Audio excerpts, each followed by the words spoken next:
Mesdames et messieurs, bonsoir. Tout le plaisir est pour moi de vous présenter cette édition. Je vous souhaite la bienvenue.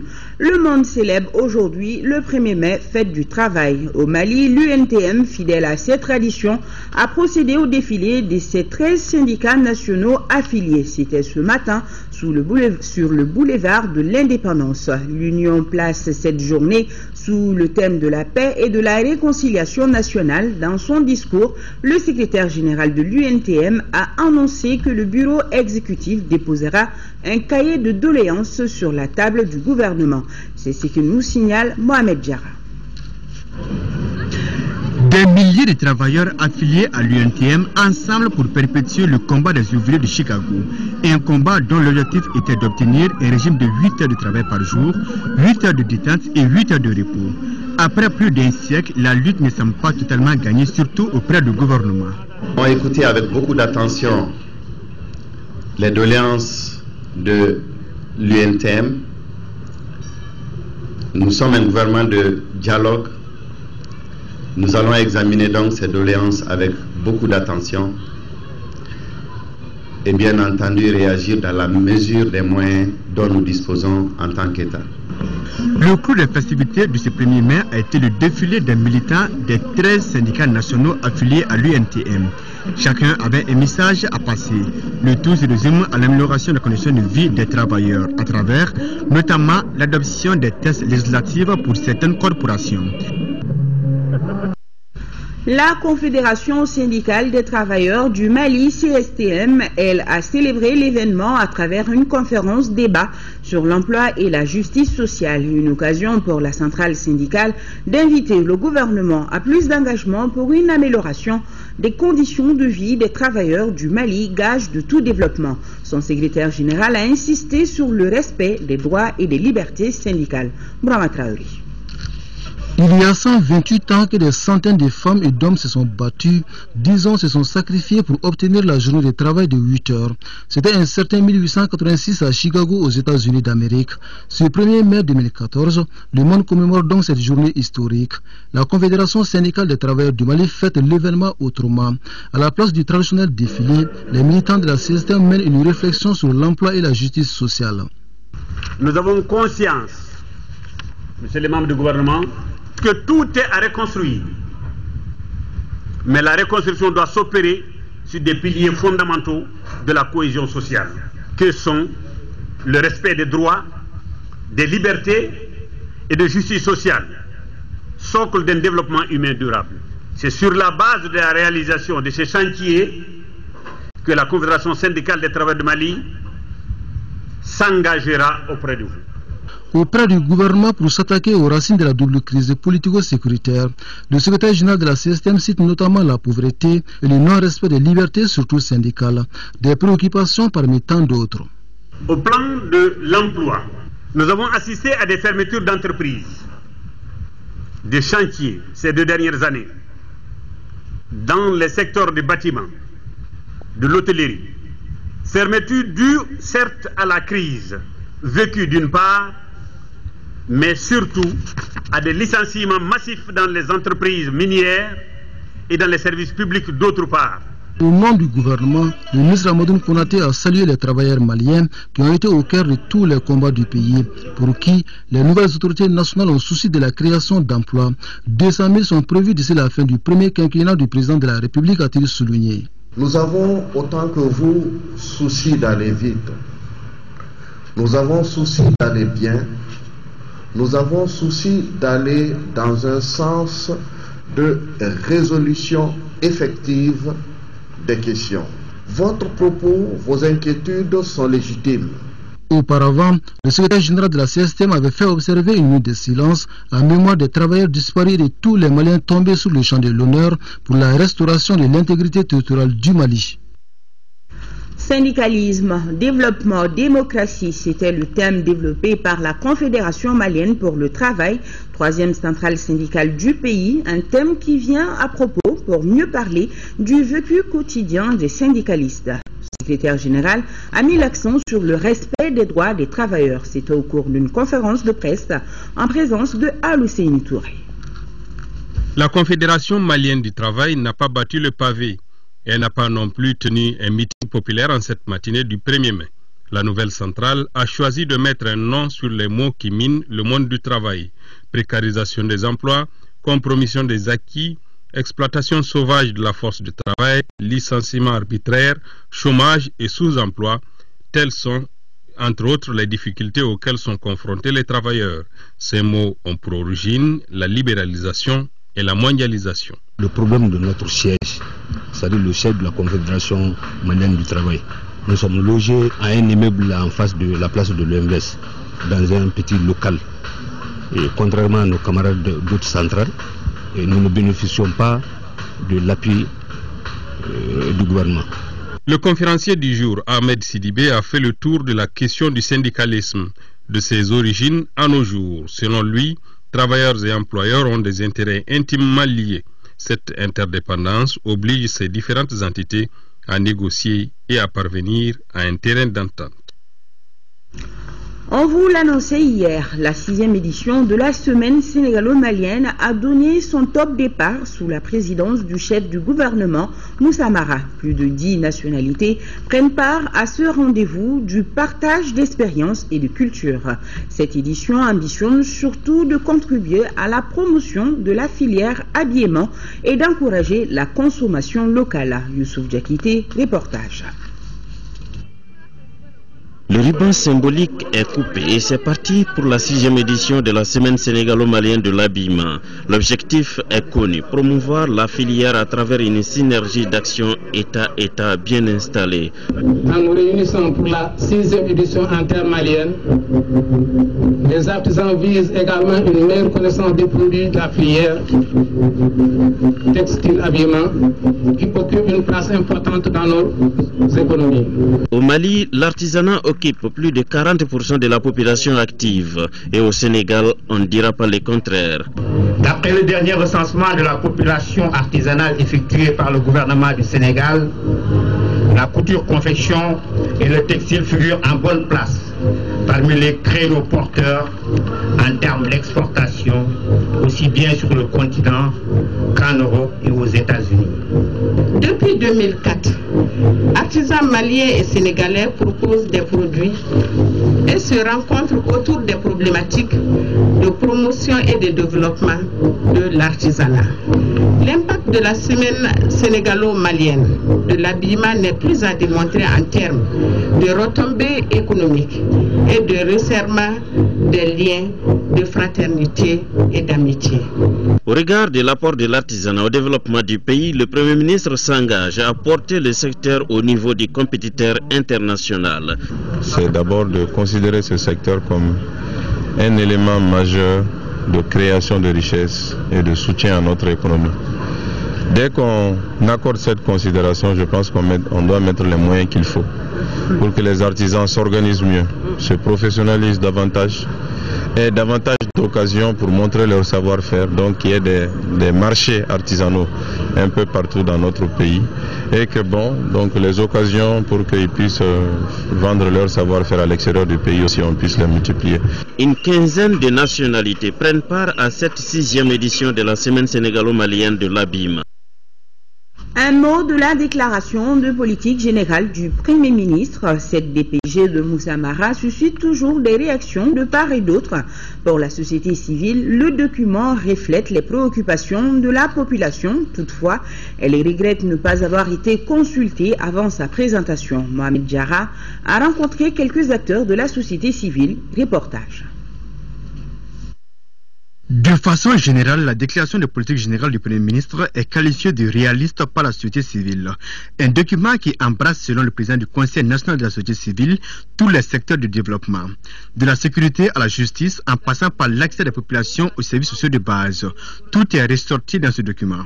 L'objectif du gouvernement est de satisfaire les besoins de chaque pan de la société malienne.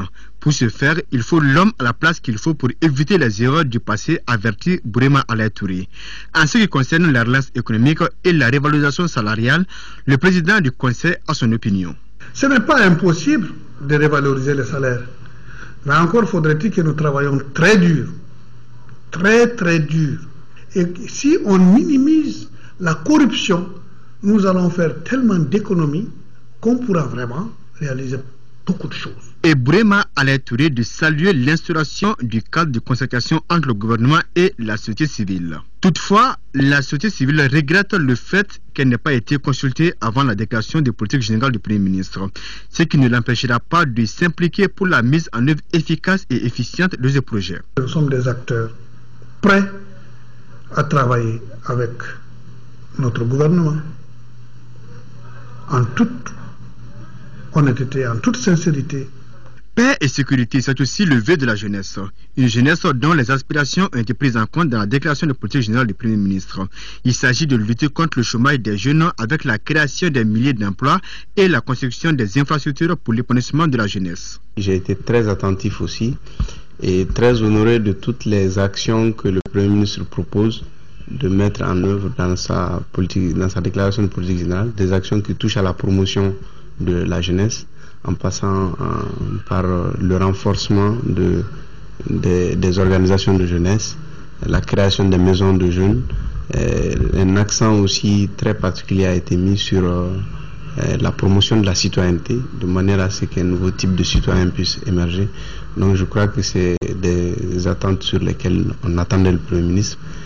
Et maintenant, nous serons aussi attentifs sur comment cette déclaration de politique générale va se décliner en action de façon concrète sur le terrain. Elle constitue plus de 16% de la population malienne. Elles se sentent parfois marginalisées. Il s'agit des personnes handicapées. Aujourd'hui, l'espoir renaît pour cette couche défavorisée. Dans sa déclaration de politique générale, le Premier ministre envisage la mise en œuvre des principales recommandations de la plateforme de proposition du réseau Handi Action Développement et Perspective, et cela dans la mesure du possible. Déjà, nous disons que la plateforme, le fait même qu'il l'intègre dans la DPG, ça veut dire que ça a été exécuté à 70% déjà. En favorisant un environnement législatif, c'est tout ce que les personnes handicapées demandent. Tout se retrouve là-dedans. À la CAFO, l'on fait une haute lecture de la politique générale du gouvernement. En ce qui concerne les femmes, je n'aimerais pas seulement parler de femmes, c'est des citoyennes. Ils ont annoncé des mesures pour tous les citoyens, ce que nous apprécions. Mais ce que nous avons déploré, c'est que la volonté politique de corriger n'apparaît pas. Ce qui a été dit pour la promotion de la femme, c'est des programmes de développement destinés aux femmes, appuyés par des partenaires. Dans sa déclaration, il a parlé aussi de l'avancée politique des femmes en prenant des mesures par rapport aux postes électifs. Je pense pour un gouvernement qui a une volonté politique, le nominatif est plus facile. C'est donc dire que l'effet recherché par cette déclaration de politique générale est en voie. Chacun l'apprécie à sa façon. Et c'est cela aussi les règles du jeu démocratique. Notez que les débats sur la déclaration de politique générale du Premier ministre auront lieu demain vendredi à l'Assemblée nationale. Retransmission en direct sur l'ERTM à partir de 10h. Le ministre des Affaires étrangères, de l'intégration africaine et de la coopération internationale a rencontré cet après-midi une délégation du secrétariat général des Nations Unies. Ils ont parlé des préparatifs de la réunion de la plateforme au Sahel dont le Mali assure la présidence. La rencontre aura lieu le 16 mai prochain ici à Bamako, où il sera surtout question de développement sécuritaire. Alpha Maïga. Il s'agit au cours de cette séance de travail d'échanger sur la date de la réunion de haut niveau de la plateforme pour la sécurité et le développement au Sahel. Une plateforme dont le Mali assure la présidence pour 2 ans. Nous travaillons avec les Nations Unies et l'Union africaine pour convoquer une réunion de haut niveau, au niveau ministériel, le 16 mai ici à Bamako, pour permettre à ces pays déjà d'évaluer le chemin parcouru depuis la mise en place de la stratégie et de se mettre d'accord un peu sur la meilleure façon de mettre en place un certain nombre de projets et programmes qui permettent vraiment de supporter la stratégie et de mobiliser l'assistance des partenaires comme la Banque mondiale, l'Union européenne, la Banque africaine de développement et d'autres agences de développement intéressées par le développement de ces régions. Le représentant spécial du secrétaire général des Nations Unies a saisi l'opportunité pour rappeler la vocation de cette plateforme. Une plateforme qui regroupe plusieurs pays. Au moment où cette plateforme a été créée, c'était de mettre en place une structure qui puisse assurer la pérennité de la mobilisation autour du Sahel. La priorité doit toujours être accordée au Sahel et cette plateforme a vocation de garder l'attention et la mobilisation de la communauté internationale, le soutien financier et politique à la région. Donc cette plateforme a une grande responsabilité et aussi de coordonner les différentes initiatives. Il y a plein d'initiatives, plein de bonne volonté pour soutenir le Sahel, mais cette plateforme aura pour fonction d'essayer de coordonner toutes ces bonnes initiatives. Une des missions assignées à cette plateforme, c'est de mobiliser le leadership de chaque pays afin de travailler ensemble. Un tout autre chapitre, la présidente de la Commission de l'Union africaine apporte son soutien aux victimes des inondations de la commune 1. Plus de 20 millions de francs CFA, c'est le montant remis au maire de la commune 1 ce matin dans les locaux de la mission de l'Union africaine pour le Mali et le Sahel. Alpha Maïga, compte rendu. Ce geste est un signe de solidarité. La présidente de la Commission de l'Union africaine l'avait promis. Ainsi, au cours de cette cérémonie, son engagement est ainsi honoré dans les locaux de la mission de l'Union africaine pour le Mali et le Sahel, MISAHEL. La présidente de la Commission de l'Union africaine a promis cet don dont 23 millions de francs CFA a versé au compte à travers laquelle les populations ont été secourues. Ces fonds qui sont destinés aux victimes des sinistrés des inondations du 28 août 2013 seront vraiment utilisés à bon escient. Comme disent un adage chez nous, c'est la consécration de la promesse tenue. Et en Bambara on dit Ayafo, Ayake. Elle l'a dit, elle a fait. C'est bientôt l'hivernage. Rappelons que le sinistre de la commune 1 du district de Bamako est arrivé le mois d'août de l'année dernière. En parlant toujours d'inondation, le ministre de l'Urbanisme et de l'Habitat prend son bâton de pèlerin en rencontrant les leaders religieux et coutumiers de la commune 4. Mahamadou Diarra veut les sensibiliser sur la libération des domaines publics pour éviter d'éventuels drames. Pour rappel, leur occupation est l'une des causes des inondations de l'année dernière qui a fait de nombreux dégâts. Al-Jumatina nous en parle. L'année dernière, l'inondation a causé d'énormes dégâts, dont des pertes en vie humaine dans certains quartiers du district de Bamako. Pour parer à d'éventuels désastres à quelques semaines de l'hivernage, le ministre de l'Urbanisme et de l'Habitat a rencontré les leaders religieux et coutumiers de la commune 4. La rencontre visait à informer les populations, particulièrement les leaders de la commune 4 de Bamako, sur les mesures envisagées dans le cadre de la désoccupation des servitudes des cours d'eau non flottables du district de Bamako. La rencontre nous a permis d'échanger avec les populations sur le plan de match qui est mis en place et éventuellement sur les perspectives et les difficultés que cela pouvait entraîner. La libération des domaines publics, notamment les alentours des cours d'eau, des mares s'avère nécessaire.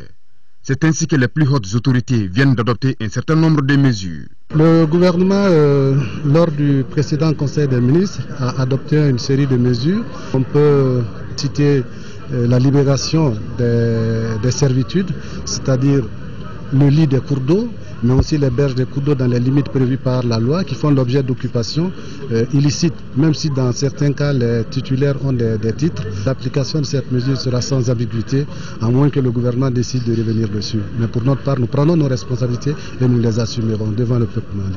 Avant de passer à l'acte au mois de juin, le gouvernement entend d'abord sensibiliser les occupants à compter de ce lundi jusqu'à la fin du mois de mai. Fin des travaux de la 7e Assemblée générale du réseau africain des institutions et fonds de formation professionnelle. Plus de 250 participants venus de 8 pays africains prenaient part à la rencontre. Plusieurs sujets relatifs au développement des compétences et au service de l'emploi ont été débattus et plus d'une soixantaine de recommandations formulées. Abraman Maïga, les détails. Mettre en place des cadres de concertation impliquant tous les acteurs engagés dans la promotion de l'emploi, instaurer le pacte agricole dans chaque pays et former des ressources humaines spécialisées dans l'insertion des jeunes. Telles sont quelques-unes des recommandations issues de cette rencontre de 3 jours. Une rencontre qui a permis aux participants venus de 8 pays membres du réseau africain des institutions et fonds de formation professionnelle, de traiter divers aspects relatifs au développement des compétences au service de l'emploi. Aujourd'hui, dans nos États, nous avons un défi commun qui est le défi de l'emploi, notamment l'emploi des jeunes. Et nous pensons que la formation professionnelle constitue un levier important pour faire face à cette problématique. À la qualité des interventions, à la qualité des recommandations, nous pensons que cet atelier est une réussite et vraiment ça comble nos attentes. Mais maintenant, il ne reste qu'à mettre en œuvre les recommandations qui ont été prises. Cette rencontre de Bamako a également permis aux experts de suivre des présentations sur un certain nombre de thèmes, notamment le secteur agricole et l'insertion professionnelle, le secteur artisanal et l'insertion professionnelle et le secteur structuré et l'emploi actif.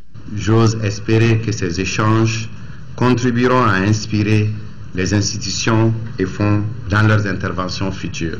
Ainsi, ils contribueront davantage à l'essor économique de nos pays à travers des approches de développement des compétences plus innovantes et mieux appropriées pour la mise au travail du plus grand nombre de jeunes. En attendant la 8e Assemblée générale prévue à Conakry, les pays membres du RAFPRO se sont engagés à travers une déclaration dite de Bamako, entre autres à rendre accessibles les mécanismes de financement, de renforcer la formation par apprentissage de type dual et d'identifier des créneaux générateurs d'emplois dans tous les corps de métier. Lancement du programme Filets sociaux Djigui-Semeiri. Ce programme de l'arbre de l'espoir est destiné aux ménages les plus démunis du pays. Ibrahima Tchoukari, compte rendu. La lutte contre la pauvreté fait partie des priorités du gouvernement. C'est pourquoi les autorités, en partenariat avec l'Association internationale du développement IDA, ont initié le programme Filets sociaux Djigui-Semeiri qui va couvrir pendant 3 ans les 8 régions et le district de Bamako. 62 000 ménages les plus pauvres recevront chaque trimestre 30 000 francs CFA pendant 3 ans, des fonds non remboursables. J'ai eu le plaisir d'apprendre il y a quelques jours que les premiers transferts d'un montant de 30 000 francs avaient été versés début février 2014 à 5 000 ménages. Ça, c'est du concret. Pourquoi cela me fait plaisir? C'est qu'au niveau de la banque, nous avons pris la décision depuis déjà l'année 2013 de concentrer nos interventions sur l'éradication de la pauvreté extrême. À terme, environ 400 000 personnes bénéficieront de ce type d'intervention, soit 30% des couches les plus pauvres de la population. Des mesures d'accompagnement seront mises en place pour aider ces ménages à sortir de la pauvreté. L'objectif de développement du programme de filets sociaux Djigui-Semeiri est de mettre en place des transferts monétaires ciblés aux ménages les plus pauvres souffrant d'insécurité alimentaire et d'établir les piliers d'un système national de filets sociaux au Mali. Le programme de filets sociaux Djigui-Semeiri est financé par la Banque mondiale pour un montant de 70 millions de dollars US, soit environ 35 milliards de nos francs. L'orientation du projet qui vient d'être lancé est assurée par un comité de pilotage et il est géré par une unité technique rattachée au ministère de l'économie et des finances. Parlons maintenant du panier de la ménagère. Les prix n'ont pas beaucoup évolué. Les stocks disponibles sur le territoire en riz, sucre, lait en poudre, farine et l'huile alimentaire sont largement supérieurs au seuil d'alerte. Voyons à présent ce bulletin produit par le ministère du Commerce sur les stocks et les prix des produits de première nécessité de la période du 21 au 27 avril 2014. Un commentaire signé Mohamed Ould Mamouni. Stock sur le territoire national. Le riz, 82 971 tonnes. Sucre, 67 284 tonnes. Lait en poudre, 2837 tonnes. Farine de blé, 5835 tonnes. Huile alimentaire, 17 241 tonnes. Les stocks disponibles sur le territoire couvrent 35 jours de consommation pour le riz, 145 jours pour le sucre, 37 jours pour le lait en poudre, 50 jours pour la farine de blé et 61 jours pour l'huile alimentaire. Il reste largement supérieur au seuil d'alerte respectif. Les prix moyens observés sur les produits de première nécessité dans les capitales régionales et le district de Bamako pour le riz, caille, 425 francs CFA le kilo, Koulikoro, 350 francs CFA le kilo, Sikasso, 338 francs le kilo, Ségou, 300 francs CFA le kilo, Mopti, 338 francs le kilo, Tombouctou, 228 francs pour le kilo, Gao, 388 francs le kilo, district de Bamako, 363 francs CFA le kilo. Pour le sucre, Caille, 500 francs CFA le kilo, Koulikoro, 450 francs CFA le kilo, Sikasso, 475 francs CFA le kilo, Ségou, 443 francs CFA le kilo, Mopti, 450 francs CFA le kilo, Tombouctou, 450 francs CFA le kilo, Gao, 500 francs CFA le kilo, district de Bamako, 467 francs le kilo. Pour le lait en poudre, Caille, 2866 francs le kilo, Koulikoro, 2700 francs CFA le kilo, Sikasso, 2800 francs CFA le kilo, Ségou, 2817 francs CFA le kilo, Mopti, 2700 francs CFA le kilo, Tombouctou, 3800 francs CFA le kilo, Gao, 3600 francs CFA le kilo, district de Bamako, 2842 francs CFA le kilo. Farine de blé, Caille, 500 francs CFA le kilo, Koulikoro, 450 francs CFA le kilo, Sikasso, 450 francs CFA le kilo, Ségou, 433 francs CFA le kilo, Mopti, 400 francs CFA le kilo, Tombouctou, 300 francs CFA le kilo, Gao, 250 francs CFA le kilo, district de Bamako, 433 francs CFA le kilo. Huile alimentaire, Caille, 900 francs CFA le litre, Koulikoro, 900 francs CFA le litre, Sikasso, 720 francs CFA le litre, Ségou, 717 francs CFA le litre, Mopti, 658 francs CFA le litre, Tombouctou, 900 francs CFA le litre, Gao, 800 francs CFA le litre, district de Bamako, 792 francs CFA le litre. Les prix à la consommation des produits de première nécessité sont restés stables cette semaine. Ils restent inférieurs en moyenne à leur niveau de l'année dernière à la même période.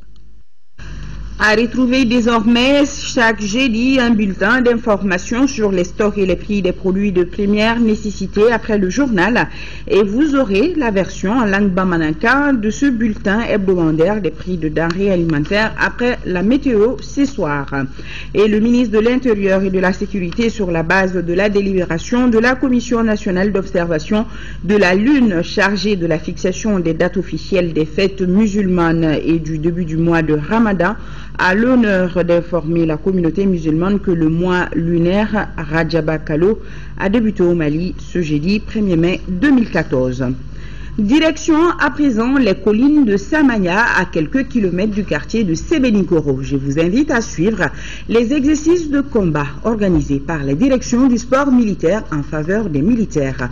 Au programme, la mission d'éclairage et de reconnaissance dans les endroits suspects pouvant abriter un ennemi. Adama Koulibaly, Goda Sopi nous amène découvrir les techniques de la guerre. Des lieux difficiles, rarement fréquentés par le grand public, sont souvent mis à profit par l'ennemi en temps de guerre. Parmi ces lieux appelés lieux suspects par les militaires figurent les collines et les lieux fortement boisés. Et les militaires ont le devoir de faire la reconnaissance de ces endroits pour la quiétude des populations. C'est sous cet angle que la direction du sport militaire a organisé ces exercices pour initier les militaires à la guerre dans ces lieux difficiles qui demandent des techniques de combat bien appropriées. On a besoin de 3 éléments. L'élément d'appui, l'élément d'assaut et de destruction et l'élément de couverture. C'est ce que vous venez de voir. Si le mouvement des militaires sur le terrain est placé sous la responsabilité d'un lieutenant, ce dernier doit rendre compte à un commandant qui coordonne les mouvements. Donc dans l'enchaînement du combat tactique, vous avez vu qu'il y a eu d'abord une progression pour éclairer la marche de la troupe vers le point. Donc au cours de la progression, nous avons eu un point suspect qu'on a reconnu. Et après, on a trouvé qu'il n'y a rien. Donc après tout ça, on va maintenant progresser en profondeur. Donc dans cette progression, si l'ennemi se manifeste et que cette résistance est à notre portée, nous la réduisons, ce qui s'appelle réduction d'une résistance légère. Au programme de cette formation, différentes phases d'exercice sont prévues. Parmi ces phases, les moments de reconnaissance de terrain, la recherche de points suspects, les embuscades et les réactions aux embuscades, le système de guérilla et la réduction de résistance isolée. Des exercices au cours desquels les conditions de détention d'un prisonnier de guerre ont été largement expliquées aux apprenants. C'est un militaire, il nous a tout dit et on l'a pris. Mais dans le DS, on ne doit pas lui frapper ni lui torturer. Il a droit à manger, à boire, à dormir. S'il est blessé, on doit lui soigner. Ça fait partie du droit du DS. Il est blessé, on va lui soigner. L'équipe médicale est là. Tout de suite, il sera soigné. La bonne formation des militaires maliens est un souci des responsables de l'armée. C'est le lieu ici de remercier le commandement, le ministre de la Défense ainsi que le chef d'état-major général. Puisque depuis le début de ces formations classiques, nous avons reçu instruction de bien les former. Et en conséquence, le commandement a mis à nos côtés tous les moyens possibles. C'est pour qu'on puisse monter de tels exercices en brousse pendant 3 jours de façon autonome sans demander encore au commandement de nous mettre des moyens à notre disposition. D'autres formations sont prévues bientôt.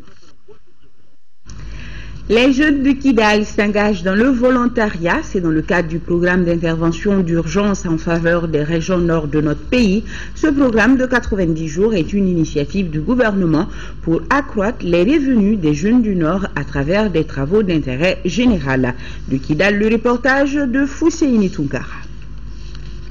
Le programme d'intervention d'urgence en faveur des régions du Nord est une initiative du gouvernement à travers le ministère en charge de la reconstruction du Nord en collaboration avec le ministère de la Jeunesse et de la Reconstruction citoyenne. Dans ce programme, un volet est consacré à la jeunesse dont la mise en œuvre est assurée par le Centre national pour le volontariat au Mali. Après l'étape de Gao, Tombouctou et de Douanzan, voilà 100 jeunes volontaires de la région de Kidal mobilisés pour renforcer leurs capacités en matière de volontariat, la citoyenneté et la décentralisation. La maîtrise de ces points est indispensable pour un volontaire. Et aujourd'hui, la formation qui réunit 100 volontaires dans le domaine de la santé et de l'éducation, en fait, sera le tremplin pour eux, afin de pouvoir être mieux outillés dans des thématiques liées à la citoyenneté et le civisme, la décentralisation, le module lié à la gouvernance locale. Ils seront également formés dans certaines thématiques liées à leur profil. Donc c'est une initiative du gouvernement du Mali, dans le cadre du programme d'intervention d'urgence. Les 100 jeunes ainsi outillés seront répartis entre les structures sanitaires et scolaires de la région. Cela pour une durée de 3 mois. Déjà, ils bénéficient du soutien total des autorités régionales. C'est donc le lieu de réitérer à ce groupe de jeunes qui a eu la chance de bénéficier de cette opportunité d'être attentif et relever le défi qui l'attend à leur lieu d'affectation et surtout d'être un exemple de réussite pour leurs futurs prédécesseurs. Selon le directeur général du Centre national pour le volontariat au Mali, une équipe de supervision séjournera bientôt à Kidal pour constater l'évolution de ces jeunes volontaires sur le terrain. 36e session du conseil d'administration de l'hôpital Gabriel Touré, une session dite budgétaire qui devra soumettre à la tutelle pour adoption les activités programmées pour 2014 et leur budget. Jessira Damile nous fait le point. En plus du rapport d'activité 2013, les administrateurs ont adopté le projet de budget pour l'exercice 2014 qui s'élève à un peu plus de 4,9 milliards. Dans le document, l'hôpital Gabriel Touré prévoit de faire face à ses missions traditionnelles de prise en charge des malades, de formation continue et de recherche médicale. Les investissements se concentreront sur les priorités que constituent la mise à niveau des services d'accueil des urgences adultes, des urgences pédiatriques et gynécologiques. La commission médicale d'établissement a mis un accent particulier sur la mise à niveau de ces 3 services. Parce que si les urgences sont prises en charge de façon convenable, tout ce qui se fait après les urgences devient plus facile. Depuis avril 2013, l'hôpital Gabriel Touré n'avait pas tenu de conseil d'administration et un bras de fer avait opposé l'administration au personnel. À l'ouverture des travaux, le président du conseil d'administration a invité les 2 parties à œuvrer pour une accalmie au sein de la structure. Ça fait mal de faire partie d'un groupe dans un hôpital où chaque jour tu rencontres des responsables, tu rencontres des usagers, mais qui ne te parlent que du mal de cet hôpital. Et quand on sait tout l'effort fourni par les uns et les autres au niveau des différents services et les différents responsables qui sont là. Je pense qu'il est temps qu'on prenne vraiment conscience que cet hôpital mérite autre chose que l'image qu'on lui donne.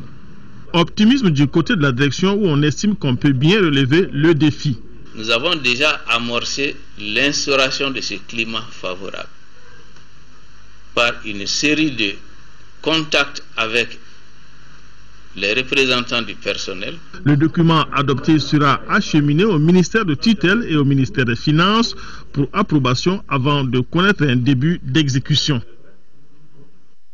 La nuit des investisseurs, c'est pour bientôt, une nuit qui se donne pour objectif de nouer des partenariats en homme d'affaires pour le développement des entreprises. Adama Koulibaly, les détails. Nuit des investisseurs est un événement qui est initié par l'agence de communication KS Identity. Une agence qui a pour vocation de dynamiser les entreprises en tissant des liens de partenariat entre les structures de développement économique. Cette agence est en organisation pour une soirée qui va regrouper des représentants d'entreprises au cours d'une soirée appelée Nuit des investisseurs prévue dans 2 mois. Raison d'organiser une conférence avec les hommes de la presse pour une sensibilisation du grand public sur l'importance de la rencontre de ces investisseurs maliens. Et tout le monde connaît le rôle des médias. Donc je pense que si vous arrivez à... Voilà, je sais que vous avez saisi déjà le concept et vous pouvez bien l'exploiter et nous sortir de très bons textes afin que les entreprises donc soient convaincues. C'est vraiment une aubaine pour les entreprises que d'être sponsor de cet événement-là parce que du coup, il a la possibilité d'avoir en un même lieu des chefs d'entreprise qu'on a du mal parfois à rencontrer. Les questions des journalistes ont porté sur les raisons de la création de cette agence et les conditions de participation des entreprises invitées à cette soirée prévue le 7 juin prochain. Partons à Caille où a pris fin à la 6e édition du festival Kasso Nyasso. Cette 6e édition a été un moment de dialogue et de rencontre des cultures Kassonké, les temps forts de la cérémonie de clôture avec Mahamadou Alioubari. 2 jours durant, cette manifestation culturelle dénommée Kasso Nyago a donné l'occasion aux festivaliers de revisiter la culture du Kasso à travers les femmes et les hommes venus de différents horizons du Kasso profond. Ces journées culturelles ont été un espace de rencontres et d'échanges de pratiques culturelles qui symbolisent l'amour, la paix et la joie entre les différents groupes Kassonké. L'événement en tout cas a été une réussite, d'autant plus que vraiment le nombre croissant des participants que nous avons vus prouve à suffisance quand même que les gens ont tiré un certain profit vraiment de l'organisation vraiment de cet espace culturel. Ce festival du Kasso Nyago a permis à la population de Caille de vibrer au rythme du folklore tiré uniquement du terroir Kassonké. Cette culture, il faut le dire, fait partie de cette mosaïque culturelle que le Mali. Donc c'est la magnificence de la diversité culturelle. Si j'ai un appel, c'est demander aux promoteurs d'être persévérants et aussi à ceux et celles qui ont vécu ce festival de se dire que la culture est un pan important pour nous. Des prestations d'artistes et des troupes venues pour la circonstance et les Momo Djombo de Makadingue ont marqué la fin de cette 6e édition du festival Kasso Nyago dans la cité des Rails. Toujours en culture, c'est demain que Habib Koité présentera son nouvel album intitulé So ou Chez Soi en français. Ce sera au cours d'un concert dédicace sur l'esplanade du Centre international de conférences de Bamako. L'annonce a été faite par l'artiste lors d'une conférence de presse. Pour plus de précisions, écoutons Habib Koité. Il est au micro de Modibo Souari. J'ai donné le nom So, qui est un mot bambara que j'ai donné à mon album parce que cet album a été fait à la maison, ça a été fait à Bamako ici. Les musiciens qui ont participé sont de Bamako, l'ingénieur sont de Bamako et aussi beaucoup de chansons ont été pensées dans mon chant ici à Bamako et puis à la maison. Et puis l'autre raison c'est que aussi j'ai fait les chansons pendant les périodes de crise où on ne faisait pas de musique sur tout le territoire, les musiciens n'avaient pas le droit de faire de la musique et puis donc c'était des moments un peu quand même mélancoliques presque triste quand on ne peut pas faire sa passion comme la musique, ou quand on ne peut pas faire plaisir à ses fans, et aussi quand on pense que son pays est dans une situation critique. C'est des moments difficiles qui nous amènent à des réflexions. L'album a 11 titres avec un titre instrumental et les autres sont chantés. Il y a un titre solo avec guitare et voix seulement, et les autres titres sont full band avec beaucoup d'instruments. Cet album, ça parle de quoi en réalité? La plupart des titres parlent de paix, d'entente, de rencontre, de tolérance. Alors la soirée dédicace de l'album So se passe au CICB, l'ancien palais de congrès. Comme il fait chaud maintenant, on l'a fait dehors pour que tout le monde soit à l'aise, en plein air. Et à partir de 21h, vous savez que la température commence à baisser, une petite brise qui va souffler du fleuve. Donc c'est pour qu'on soit tous à l'aise et écouter de la bonne musique, parce que moi je vais jouer les nouveaux morceaux pour les fans qui réclament un nouvel album depuis longtemps, ça fait 7 ans. Donc je vais jouer des nouveaux morceaux pour eux, je vais jouer quelques anciens, et aussi mes invités seront là aussi avec tout leur staff. Il y a Soumis qui va venir aussi avec tout son staff. Il y a mon fils Mboué Kouaté. Ma soeur Soumi aussi va être avec nous. On va être en plein air, on va s'amuser tranquillement, juste une soirée. Et à partir de là, l'album va être sur le marché. Voilà, le retour de Habib demain 21h sur l'esplanade du Centre international de conférence de Bamako. C'est rendez-vous à noter avant de boucler cette édition. Juste après moi, vous pourrez suivre l'intégralité du magazine sur le mouvement syndical malien d'hier à aujourd'hui. Une réalisation de Fanta Sankaré. Suivra également un entretien spécial réalisé par Moussa Rimaïga à Tombouctou avec l'imam de la grande mosquée de Djingarébert, Abdourahman Ben Essaouti, sur le thème de la paix, de la réconciliation et du vivre ensemble en région de Tombouctou. Le JT des formations, c'est avec Rachel Tessougué, à suivre aussi sur le RTM. Voilà, ce journal est terminé. Merci de l'avoir suivi en notre compagnie. Bonsoir à tous et grand merci à vous qui nous suivez depuis l'Angola. Bonsoir.